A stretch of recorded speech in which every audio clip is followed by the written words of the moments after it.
ICC champions ട്രോഫിയിലെ മികച്ച താരങ്ങളെ ഉൾപ്പെടുത്തിയ തന്റെ ടീം ഓഫ് ദി ടൂർണമെന്റുമായി മുൻ പാക് സൂപ്പർ താരം ബാസിത് അലി.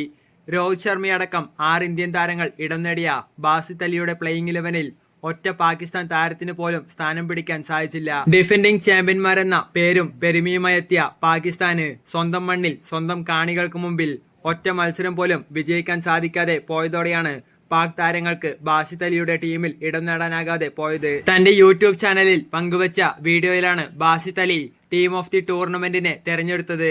അദ്ദേഹത്തിന്റെ വാക്കുകൾ ഇങ്ങനെയാണ്: ഞാൻ എന്റെ പ്ലേയിങ് 11-നെ തെരഞ്ഞെടുത്തിരിക്കുകയാണ്. ഞാൻ ദുബായിലെ എല്ലാ മത്സരങ്ങളും പരിശോധിച്ചു. ഗദ്ദാഫി സ്റ്റേഡിയത്തിലും മികച്ച പ്രകടനങ്ങൾ ഉണ്ടായിരുന്നു. എനിക്ക് ശരിയെന്ന് തോന്നിയ 11 പേരെയാണ് ഞാൻ തെരഞ്ഞെടുത്തിരിക്കുന്നത്.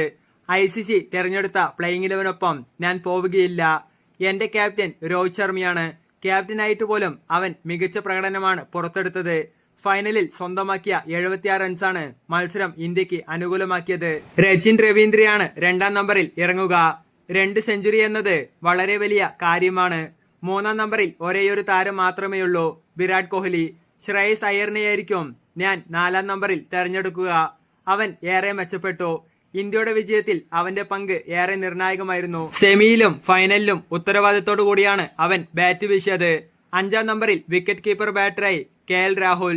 ഏറ്റവും മികച്ച ഫീൽഡറാണ് 6-ാം നമ്പറിൽ ഗ്ലെൻ ഫിലിപ്സ്. അവൻ അപകടകാരിയായ ബൗളറാണ്. ബാറ്റിംഗിലും അവൻ അപകടകാരി തന്നെയാണ്. 7-ാം നമ്പറിൽ അസ്മത്തുള്ള ഒമർ സായി എത്തും. താൻ ഒരു മികച്ച ഓൾറൗണ്ടർ ആണ് എന്ന് അവൻ തെളിയിച്ചു.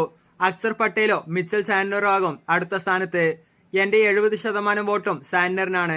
അക്സറിന് 30%. മാറ്റ് ഹെൻറിയാണ് 9-ാം നമ്പറിൽ. ടൂർണമെന്റിൽ വളരെ മികച്ച പ്രകടനമാണ് താരം പുറത്തെടുത്തത്. 10-ാം നമ്പറിൽ മുഹമ്മദ് ഷമി. പരിക്കിന് ശേഷം മടങ്ങിയെത്തിയ ഷമി ലോകകപ്പിൽ എന്നതുപോലെയാണ് പന്തെറിഞ്ഞത്. 11-ാം നമ്പറിൽ വരുൺ ചക്രവർത്തി. 2 മത്സരങ്ങളിൽ ടീമിന് പുറത്തിരുന്ന ശേഷം അവൻ നടത്തിയത് മികച്ച പ്രകടനമാണ്. ഇതാണ് എന്റെ ടീമെന്ന് ബാസിത് അലി പറഞ്ഞു.